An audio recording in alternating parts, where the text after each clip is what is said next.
Hi friends, welcome to Haroma Home Cooking Channel. Haroma Home Cooking Channel subscribe பண்ணாதவங்களா subscribe பண்ணிக்கங்க. பக்கத்துல இருக்க bell பட்டனையும் click பண்ணி save பண்ணிக்கங்க. அப்பதான் நியூ வீடியோலாம் மிஸ் பண்ணாம பார்க்க முடியும். வாங்க வீடியோக்குள்ள போலாம். இன்னைக்கு நம்ம டைம் மேனேஜ்மெண்ட் வீடியோ தான் பார்க்க போறோம். நான் வந்து இந்த வீடியோவை ஏற்கனவே போட்டுட்டேன், ஆனா இதை வந்து நான் பிரைவேட்ல போட்டு வச்சிருக்கேன். அது ஏன்ற ரீசனையும் நான் உங்களுக்கு சொல்லிடுறேன். இந்த வீடியோவை நான் ஏன் பிரைவேட்ல போட்டு வச்சிருக்கேன் அப்படின்னா, இந்த வீடியோவுக்கு முன்னாடி ஒரு 3 நிமிஷத்துக்கு ஒரு இன்ட்ரோ வீடியோ மாதிரி கொடுத்துருந்தேன். அதை நான் என்ன பண்ணியிருந்தேன்னா, கூகுள்ல இருந்து சர்ச் பண்ணி அதுல இருந்து ஸ்கிரீன்ஷாட் எடுத்து சில போட்டோஸ் எல்லாமே ஆட் பண்ணியிருந்தேன். ஆனா அது மாதிரி ஆட் பண்ணக்கூடாது அப்படின்னு எனக்கு அப்ப தெரியாததுனால என்னோட நிறைய வீடியோஸை நான் அப்படிதான் ஆட் பண்ணி வச்சிருக்கேன். இப்போ ப்ராப்ளம் வரும் அப்படின்னு சொல்லிட்டு வீடியோலாம் பார்க்க எனக்கே ஒரு பயம் வருது. ஏன்னா இவ்வளோ சப்ஸ்கிரைபர்ஸை ரீச் பண்ணிட்டு சேனலுக்கு ஏதாவது ப்ராப்ளம் வருமோ அப்படின்ற ஒரு பயத்துல தான் அந்த மாதிரி இருக்க எல்லா வீடியோவையுமே நான் வந்து ப்ரைவேட்ல போட்டு வச்சிருக்கேன். நீங்க வேணா என்னோட சேனல்ல போய் பாருங்க, நிறைய வீடியோ ப்ரைவேட்ல தான் இருக்கும். ஏன்னா நம்ம இவ்வளோ கஷ்டப்பட்டு சேனலை உருவாக்கிட்டு சேனல் வந்து டெர்மினேட் ஆயிடுச்சுன்னா நமக்கு ரொம்ப கஷ்டமா இருக்கும். அதனால தான் நான் மறுபடியும் எடுத்த வீடியோவையே திருப்பி போட்டுட்டு இருக்கேன். இப்போ பழைய சப்ஸ்கிரைபர்ஸ் மறந்துருந்தீங்கன்னா பார்த்துக்கங்க. இப்போ புதுசாக என்னோட சேனலை சப்ஸ்கிரைப் பண்ணவங்கள பார்த்துக்கங்க. இதில் நல்ல யூஸ்ஃபுல்லான டிப்ஸ் தான் நான் ஆட் பண்ணியிருக்கேன். அதனால கண்டிப்பாக வீடியோவை மிஸ் பண்ணாமல் பாருங்க. வாங்க வீடியோக்குள்ளே போகலாம். காலையில் நீங்கள் சீக்கிரமாக உங்கள் வேலையை முடிக்கணும்னா அதுக்கு நைட்டே உங்கள் வீட்டில் இருக்க பாத்திரங்களை எல்லாத்தையுமே வாஷ் பண்ணி வச்சுக்கணும். நைட்டு வந்து பார்த்திங்கன்னா இதை வேலையை முடிக்க நமக்கு 10 நிமிஷம் கூட ஆகாது. நைட்டே கிச்சன் மேடையெல்லாம் க்ளீன் பண்ணி பாத்திரம்லாம் வாஷ் பண்ணி வச்சிட்டோன்னா நமக்கு காலையில் எழுந்து வரும்போது கிச்சன் ரொம்ப நீட்டாகவும் அழகாகவும் இருக்கும். அதை பார்க்கும் பொழுது நமக்கு வேலை செய்யணும் அப்படின்ற ஒரு ஆர்வமும் இருக்கும். இதனால் நமக்கு டென்ஷனும் இருக்காது. அதனால நைட் வந்து கிச்சன் க்ளீன் பண்ணுறதுக்கு நீங்கள் மறந்துடாதீங்க. காலையில் ரொம்ப முக்கியமான ஒரு விஷயம், உங்களோட மீல் பிளானை வந்து நீங்கள் மாற்றாமல் இருக்கிறது தான். காலையில் பார்த்தீங்கன்னா இட்லி, சட்னி, ரைஸ், முள்ளங்கி சாம்பார் அப்படின்னா நீங்கள் அதை தான் செய்யணும். நீங்கள் வந்து உங்கள் மீல் பிளானை எக்காரணத்து கொண்டும் மாற்றக்கூடாது. இன்னைக்கு இதை தான் சமைக்க போகிறோம் அப்படின்னா நம்ம மடமடன்னு சமைச்சிலாம், எந்த டென்ஷனுமே நமக்கு வந்து இருக்காது. காலையில் எழுந்த உடனே கூடிய மட்டும் நீங்கள் ப்ரேயர் பண்ணுங்க. ஏன்னா நம்ம கடவுளை வழிபடும் பொழுது அன்றைய தினம் பார்த்தீங்கன்னா நமக்கு நாள் முழுக்க ரொம்ப புத்துணர்ச்சியோடையும் மன நிறைவோடையும் இருக்கும். அதனால் காலையில் கடவுளை வழிபடுங்க. இப்போ டைம் மேனேஜ்மெண்ட்டுக்கு பார்த்தீங்கன்னா சாவியை அந்தந்த இடத்துல வைக்கிறதும் ரொம்ப ஒரு முக்கியமான விஷயம். நாளைக்கு புதன்கிழமை என்னெல்லாம் வேலை இருக்குது அப்படின்னு நான் எழுத போகிறேன். இப்போ எனக்கு காலையில் பார்த்தீங்கன்னா சப்பாத்தியும் டாலும் பண்ணணும். அதுக்கப்புறம் குழந்தைய ஸ்கூலில் விட்டுட்டு வந்ததுக்கப்புறம் துணி துவைக்கணும். துணி துவைச்சதுக்கு அப்புறமா தான் துணி துவைச்ச பிறகு தான் நான் வந்து நான்வெஜ் சமைக்கணும். ஏன்னா மீன் வந்து காலையிலே கிடைக்காது. மீன் வாங்கிட்டு வந்து சமைக்கணும். ஸோ மீன் லஞ்ச் வந்து பிளான் பண்ணியிருக்கேன். இப்போ எனக்கு இந்த வேலை மட்டும்தான் இருக்குது. இது இல்லாமல் எக்ஸ்ட்ரா ஒர்க்காக என்ன நம்ம எப்பவுமே அடிஷ்னலாக தேய்க்கிற பாத்திரம் தேய்க்கிறது அந்த மாதிரி வேலை தான் இருக்கும். இந்த மாதிரி உங்களுக்கு என்ன ஒர்க் இருக்கோ அதை நீங்கள் பிளான் பண்ணிக்கோங்க. இது என்னோட ஒர்க்கு, நான் அதனால எழுதி வச்சுருக்கேன். உங்களுக்கு ஏதாவது வெளியில் போகிற வேலை இருந்தாலும் எழுதிக்கலாம். கரண்ட் பில் கட்டணும், இல்லைன்னா பால் கார்டு வாங்கணும், அந்த மாதிரி ஏதாவது வேலை இருந்தாலும் நீங்கள் இது மாதிரி எழுதி வச்சுக்கலாம். இப்போ வேலை கூட பார்த்தீங்கன்னா கஷ்டமான வேலையை ஃபஸ்ட்டு வந்து எழுதிக்கங்க. என்ன கஷ்டமான வேலை உங்களுக்கு என்ன ரொம்ப கஷ்டமாக இருக்குமோ அதை ஃபஸ்ட்டு முடிச்சிடுங்க. ஏன்னு கேட்டிங்கன்னா காலையில் தான் நம்மளுடைய எனர்ஜி வந்து ரொம்ப நல்லா இருக்கும், எந்துவாக இருக்கும். அப்போ அந்த டைமில் நீங்கள் பிளான் பண்ணி செஞ்சிங்கன்னா ஈஸியாக முடிச்சிடுவீங்க. அதுக்கப்புறம் நம்ம செஞ்சுக்கலான்னு டைம் தள்ளி போட்டுக்கிட்டே போனீங்கன்னா அப்புறம் அந்த வேலை உங்களுக்கு பெரிய மலை மாதிரி தெரிய ஆரம்பிச்சிடும். அதுக்கப்புறம் இந்த வேலையை செய்யணுமா அப்படின்னு உங்களுக்கு ஒரு யோசனை வந்துடும். அதுக்கப்புறம் அந்த வேலையை தள்ளி போட்டுருவீங்க. அதனால் வந்து காலையில் எது கஷ்டமான வேலையோ அதை ஃபஸ்ட்டு பண்ணிடுங்க.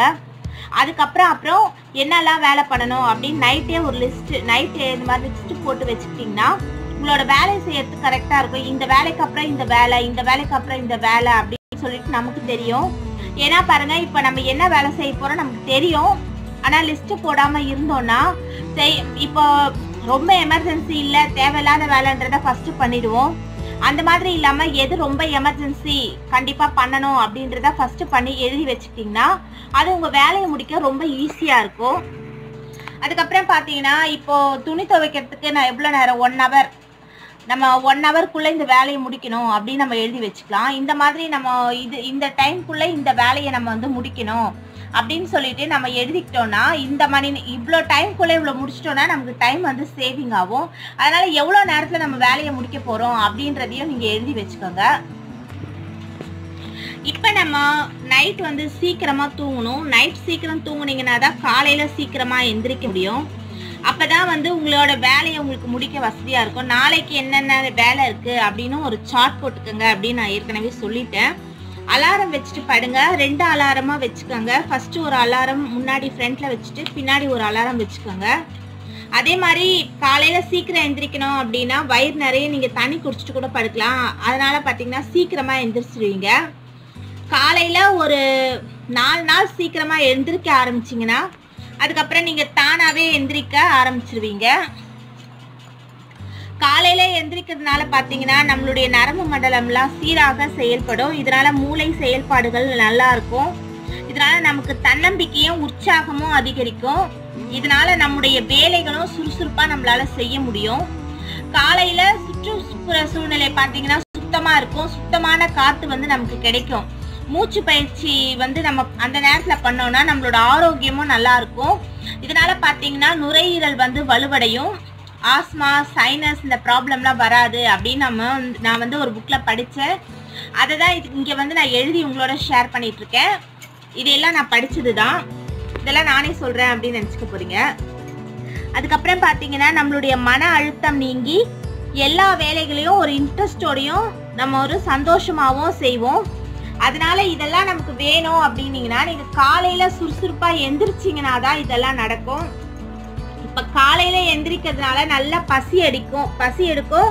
அப்போ பசிச்சோன்னா சரியான நேரத்துக்கு நம்ம சாப்பிடுவோம். அப்போ வந்து நம்மளோட உடம்பு வந்து வெயிட் போடாது. இதனால சர்க்கரை நோயும் வராது. அதுக்கப்புறம் பார்த்தீங்கன்னா காலையில் எந்திரிச்சு பழகி போனதுனால நீங்கள் தானாகவே வந்து அந்த டைமுக்கு வந்து தூங்க ஆரம்பிச்சிருவீங்க. இதனால மன அழுத்தம், ரத்த அழுத்தம் இதெல்லாம் இல்லாமல் இருக்கும். அதிகாலையில் எழுந்தா காலை கடனை வந்து சீக்கிரமா முடிச்சிடுவீங்க. இதனால பார்த்தீங்கன்னா உடலில் உள்ள நச்சுத்தன்மை வெளியேறும். இதனால சிறுநீரகத்தில் உள்ள கல்லீரல், பெருங்குடல் இதெல்லாம் சீரா இயங்கும். இவ்வளோ பெனிஃபிட் இருக்கு நம்ம காலையில எழுந்துக்கிறதுனால. அதனால நீங்க எல்லாருமே காலையில எழுந்துக்கிறதுக்கு கொஞ்சம் ட்ரை பண்ணுங்க. பார்த்தீங்கன்னா கேஸ் தீர்ந்துருச்சுன்னா என்ன பண்ணுறது? காலை நேர பரபரப்புக்கு இடையில வந்து இண்டக்ஷன் ஸ்டவ் நீங்கள் யூஸ் பண்ணலாம். இண்டக்ஷன் ஸ்டவ் இருந்தாலும் நீங்கள் ஒரு மண்ணெண்ணெய் ஸ்டவ் வாங்கி வச்சுக்கிறது தான் பெஸ்ட்டு. ஏன்னு கேட்டிங்கன்னா திடீர்னு கரண்ட் போயிடும். இது வந்து எனக்கு அடிக்கடி இந்த ப்ராப்ளம் இருக்குது. ஏன்னா பார்த்தீங்கன்னா இப்போ நான் இண்டக்ஷனில் செஞ்சுட்டே இருப்பேன், திடீர்னு கரண்ட் போயிடும். அதுக்கப்புறம் கேஸும் காலி ஆகிடும், இண்டக்ஷனும் இல்லாமல் ரொம்ப அவஸ்தையாயிடும். இல்லைன்னா எக்ஸ்ட்ரா சிலிண்டர் வச்சுக்கோங்க. ஏன்னா நம்ம பக்கத்துலலாம் கேட்டால் கண்டிப்பாக இல்லை அப்படின்னு சொல்லிடுவாங்க. அதனால கொஞ்சம் எமர்ஜென்சிக்கு மண்ணெண்ணெய் ஸ்டவ் யூஸ் பண்ண பாருங்க. இப்போ கரண்ட் வந்து இப்போ வரப்போகிறது கோடை காலம் அப்படின்றதுனால கரண்ட் வந்து அடிக்கடி கட் ஆகிட்டே இருக்கும். அதனால நீங்கள் மெழுகுவர்த்தி, டார்ச்சு, தீப்பெட்டி இதெல்லாம் ஸ்டாக்காக எப்பவுமே வச்சுக்கோங்க. ஏன்னா இப்போ டக்குன்னு கரண்ட் போகும்போது எடுத்து நமக்கு யூஸ் பண்ண வசதியாக இருக்கும். டைம் மேனேஜ்மெண்ட்டுக்கு இன்னொரு முக்கியமான விஷயம் என்ன அப்படின்னு கேட்டிங்கன்னா, காலையில் எழுந்த உடனே தயவு செய்து உங்கள் மொபைல் ஃபோனை எடுக்காதீங்க. மொபைல் ஃபோனை எடுத்தீங்கன்னா யாராவது வாட்ஸ்அப்பில் ஏதாவது மெசேஜ் அனுப்பிச்சிருப்பாங்க, ஏதாவது உங்களுக்கு மெயில் வந்திருக்கோம், நீங்கள் அதை ஓப்பன் பண்ண ஆரம்பிச்சிங்கன்னா அடுத்தடுத்து அந்த வேலையை தான் பார்த்துட்ருப்பீங்க. அதுக்கப்புறம் உங்கள் வேலை மொத்தமாக ஸ்டாப் ஆகிடும். அதனால் தயவுசெய்து காலையில் மொபைல் ஃபோனை ஆன் பண்ணாமல் உங்களோட வேலையை நீங்கள் முடிச்சுக்க பாருங்கள். அப்போ தான் உங்கள் வேலை வந்து உங்களுக்கு முடிச்சுட்டு ஃப்ரீ டைமில் உட்காந்து எல்லாம் பண்ணிங்கன்னா உங்கள் வேலையை முடித்த மாதிரி இருக்கும். உங்களுக்கு என்னெல்லாம் செய்யணும் அப்படின்னு தோணுதோ அதையும் முடித்த மாதிரி இருக்கும். அடுத்து என்ன டிப் அப்படின்னு பார்த்தீங்கன்னா, இதில் வந்து அவங்களுடைய லஞ்ச் டவல் எல்லாமே இருக்குது. குட்டீஸோடது. குட்டீஸோட ட்ரெஸ்ஸை வந்து நம்ம நைட்டே எடுத்து வச்சுக்கலாம். இப்போ பார்த்தீங்கன்னா அவங்களோட லேஸு, அதுக்கப்புறம் பார்த்தீங்கன்னா சாக்ஸ், 2 பேருடைய சாக்ஸு, அப்புறம் ஒயிட் ட்ரெஸ். நாளைக்கு அவங்க ஒயிட் ட்ரெஸ் தான் போடுவாங்க, அதனால ஒயிட் ட்ரெஸ். நாங்கள் ஏற்கனவே இது அரேஞ்ச் பண்ணி வச்சுருக்கோம். ஏற்கனவே நான் வீடியோவும் இதுக்கு போட்டிருக்கேன். அதோட லிங்க்கை நான் டிஸ்கிரிப்ஷன் பாக்ஸில் தரேன். நீங்கள் அதில் கூட போய் ரெஃபர் பண்ணிக்கலாம். இந்த மாதிரி நைட்டே நீங்கள் எடுத்து வச்சிட்டிங்கன்னா காலையில் வந்து டென்ஷன் இல்லாமல் கிளம்புறதுக்கு ரொம்ப ஈஸியாக இருக்கும். இந்த மாதிரி நீங்கள் நைட்டே எடுத்து வச்சிட்டிங்கன்னா காலையில் கிளம்பும்போது டென்ஷன் இல்லாமல் இருக்கும். வீடியோ உங்களுக்கு யூஸ்ஃபுல்லாக இருந்திருக்கும் அப்படின்னு நான் நினைக்கிறேன். இந்த வீடியோ உங்களுக்கு பிடிச்சிருந்ததுன்னா உங்கள் ஃப்ரெண்ட்ஸ்க்கும் ரிலேஷனுக்கும் ஷேர் பண்ணுங்கள், சப்ஸ்கிரைப் பண்ணுங்கள், கமெண்ட் பாக்ஸில் கமெண்ட்ஸ் போஸ்ட் பண்ணுங்கள். இன்னும் ஒரு யூஸ்ஃபுல்லான வீடியோவில் நான் உங்களை சந்திக்கிறேன். அது வரைக்கும் தேங்க்ஸ் ஃபார் வாட்சிங். தேங்க்யூ.